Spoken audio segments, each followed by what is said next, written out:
Hello there, Mr. K here, the mediocre painter, and I've been painting minis for some 30 odd years, and I'm doing YouTube videos to get you into the wargaming hobby because I've made the mistakes so you don't have to. So I haven't done YouTube videos for a little while. I have got some lined up, and because I've been busy, I've had to go fly all over the place for work and things like that.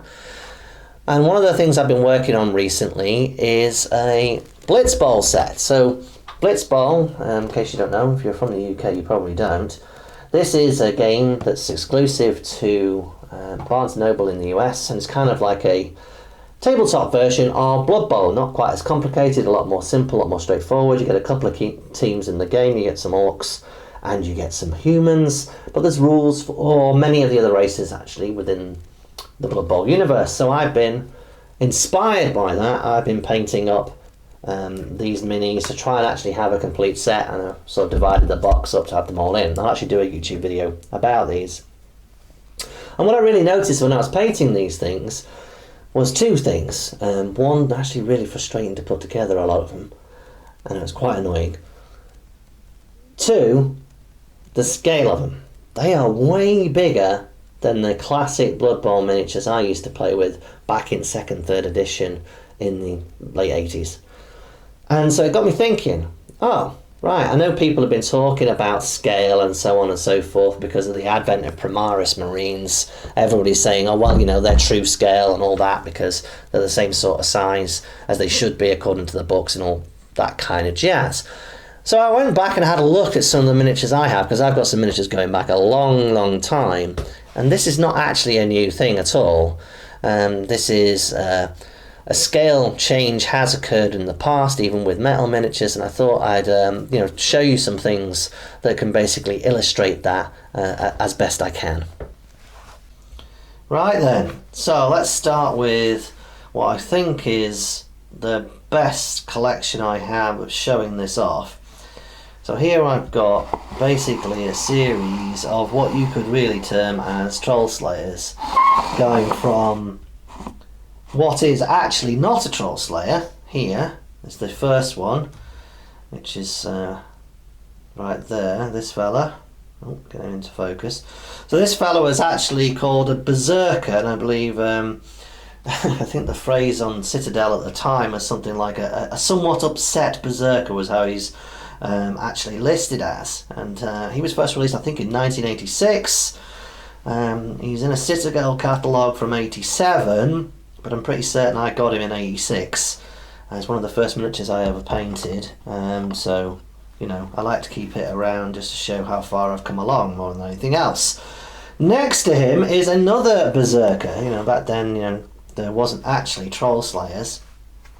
In fact, this berserker is from 1989, and at the same time this berserker here was sold with this guy, despite the fact that this guy is significantly smaller and quite different in style, which is kind of interesting. So this guy here is about 22 mil, I think, in height.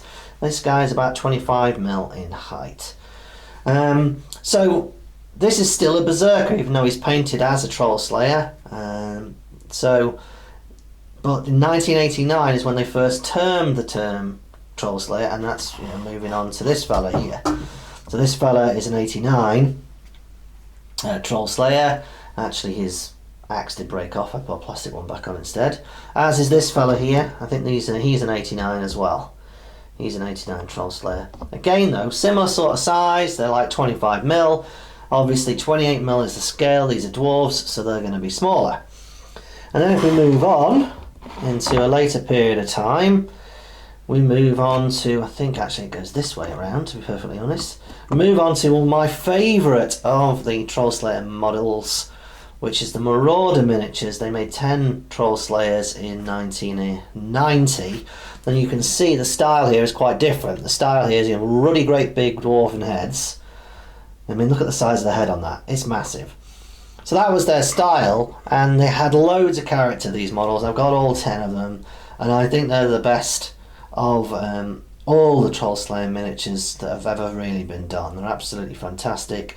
They're really nice to paint because they've got really that great big head. This guy here is from a little bit later. Similar sort of era, Hero Hammer sort of era, you know. This guy's 90, I think this guy's maybe 93. But you can see similar size, height, not an awful lot changing. And the consistent theme here, of course, is, you know, you're playing the same kind of game, but also, you know, they're metal miniatures. And, you know, to be honest, what's kind of interesting is just how much smaller this first guy is. He's an 86, even though he was sold right up to 89 alongside the guy next to him. So, you know, this size increase stuff that you're seeing today isn't necessarily a new thing. It's been going on for a very, very long time. And finally, if we get around here to appreciate, you know, someone will cry foul here and say, well, you know, this fella's not a troll slayer, he's, you know, a fire slayer, but, you know, same difference as far as I'm concerned. And this fella is bigger still. He's actually probably, you know, 28 mil high, but that's okay because, you know, the scale has changed. And at the end of the day, now we're on plastic, they can actually make these minis bigger, you know, without significant additional cost to do it. And at the end of the day, bigger miniatures not only look different to prior miniatures that are previously released, which is one of the reasons why they do it. So it is possibly, you could say it's a money grabbing exercise, because so you have to keep up. But the other reason is, of course, bigger miniatures are actually easier to paint. So that's sort of like a, you know, fantasy description. You can see, you know, just zooming out, we'll have a look at them all together, and you can see, you know, that really in mid-80s small, and then they started to be a consistent size right up to the point where they kind of really moved to plastic. So let's have a look at some others. Alright, so here's some more examples on the more 40k sort of side, just like going across here. We've got some example marines and some example orcs. So let's start on our way on the left here. This is something that you're not going to see these days, that is for certain. And this fella is a Space Marine Scout from about 87, 88 sort of time with a shuriken catapult. And just to give you a comparison, similar miniature of a similar era, I'm afraid not so well painted, it's one of the first miniatures I ever painted. Similar era Terminator in Terminator armour. And this fella is 28mm in size, this fella's about 30, which makes sense, because this fella's, you know, encased in basically a tank armour. So, you know, kind of that's what it's supposed to look like. Then we move on to Marneus Calgar from, you know, 93, 94. Now he's often described as, you know, a small miniature, one of the smallest chapter masters of all time. But as you can see, you know, in comparison to his Terminator brethren from, you know, slightly earlier, he's actually about the same sorts of size. And he's actually a 30mm miniature or thereabouts. I think if we get the tape measure out, we can probably actually see that. So you can see that, you know, he's a big mini. He's a 32mm mini. And so, you know, the scale had increased, you know, from the time. Now obviously scouts are a little smaller and such, but equally, you know, if you look at a Space Marine captain of the same period of time, then, you know, really he's basically the same height as old Marneus. And that's one of the things that people complained about. Now also, one of the things that people complained about at this time was, you know, well, you know, Marines, they're supposed to be bigger, better, badder, all that kind of stuff. Yet when you compare them to like Imperial Guard of a similar sort of era, you know, there's not a great deal of difference in the height and all that kind of stuff, or the size of the model. And I'm not sure that's really true, to be perfectly honest. Here's a Carter Jungle Fighter from a similar era, and he is definitely smaller, so maybe, you know, the scale isn't as bad as everybody makes out. Now we move on to our Primaris. Now the Primaris, he's a one big dude. And, you know, he is what people call true scale. So if we, you know, zoom out of this, he's one big dude. He's what people call true scale now. Because if you've read the books and read the lore and such, it's like, oh, well, you know, Space Marines are supposed to be absolutely monsters, massive, 9 feet tall, blah, blah, blah, blah. Oh, well, then that's what the Primaris is. And he's a 38mm miniature. If you have a look at him. So he's a big old dude. And but they haven't, you know, decided to neglect these sorts of Marines as well. They're still present, and, you know, there's some argument from a tactical perspective as to actually which is better at the end of the day. because you get more flexibility if you've got more miniatures in your army, despite the fact that this dude's got a couple of wounds. So it's one of those things. This isn't, like I say, this is not a new thing. It's been around for a while. I'll just give you another example. So here's some ancient orcs.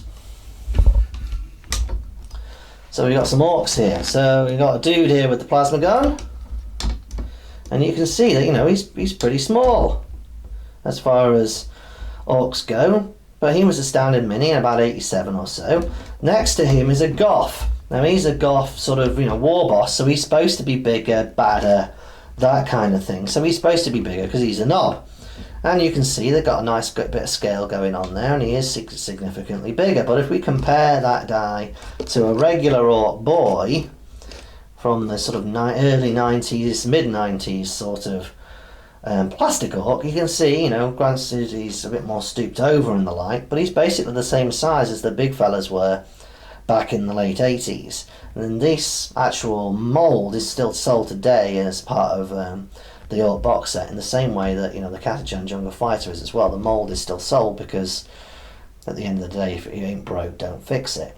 So you can see that the scale thing has been going on for quite some time. It's not exactly a new phenomena. And, you know, at the end of the day, there's actually good reasons for it. Bigger miniatures, easier to paint, they look different as well, so you keep that stylistic flavour going from era to era. So hopefully that sort of illustrates, you know, what's happened in the past and the fact that miniatures have changed inside, and a lot of that's down to the materials that were used in the past. You know, lead was expensive, or lead prices were higher, or all of a sudden they were cheaper because they moved from a lead mold to a pewter mold, so they got bigger. And there's a lot of reasons for changing miniature sizes, but a lot of it boils down to actually, you know, trying to make each era look differently. It's obviously make you buy more miniatures, but also actually bigger miniatures are easier to paint, so it's easier to get people into the hobby with the larger miniatures and things like that.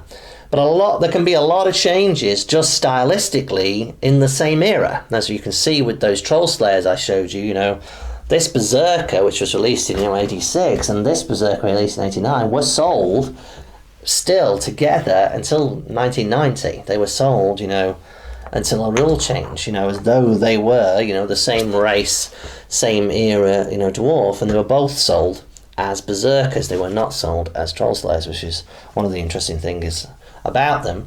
And also in 89 we had these two. Now these two here are first ones that were coined as Troll Slayers, and you know, they're basically the same size as that second Berserker that I showed you. You know, they're pretty much identical sort of size, and that's the way they kind of stuck.